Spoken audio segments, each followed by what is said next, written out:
ಕರ್ನಾಟಕದ ಒಬ್ಬ ಮಂತ್ರಿ ರೋಷನ್ ಬೇಗ್ ಎನ್ನುವರು ಮಾಡ್ತಾ ಇದ್ದಾರೆ. ಇವತ್ತು ಈ ದೇಶದ ಪ್ರಧಾನಿ 125 ಕೋಟಿ ಜನರ ಪ್ರಧಾನಿ, ಬಿಜೆಪಿಯ ಪ್ರಧಾನಿ ಅಲ್ಲ.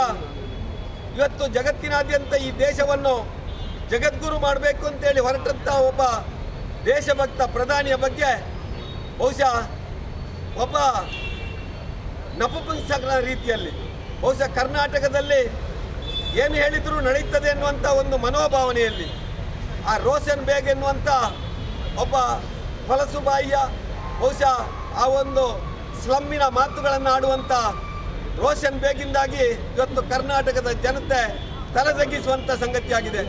ಆ ಒಂದು ವಿಚಾರವನ್ನು ಸಾರ್ವತ್ರಿಕವಾಗಿ ಕರ್ನಾಟಕದ ಜನತೆಗೆ ತಿಳಿಸಬೇಕು. ಇಂಥ ಮಂತ್ರಿಗಳು ರಾಜೀನಾಮೆ ಕೊಡಬೇಕು.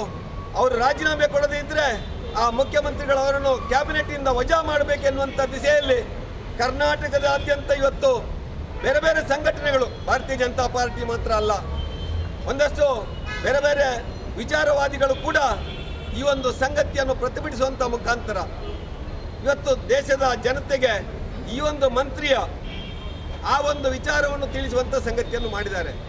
ಆದರೆ ಇವತ್ತು ಯಾವುದೇ ವಿಚಾರ ಹೇಳಲಿ, ಸಿದ್ದರಾಮಯ್ಯನ ಮುಂದೆ ಯಾವುದೇ ಮಾತು ಕೋಣನ ಮುಂದೆ ಕಿಂದ್ರಿ ಬಾರಿಸಿದಾಗೆ ಆಗಿದೆ. ಯಾವುದು ಹೇಳಿದರೂ ಬಹುಶಃ ಅವರಿಗೆ ನಾಡ್ತಾ ಇಲ್ಲ.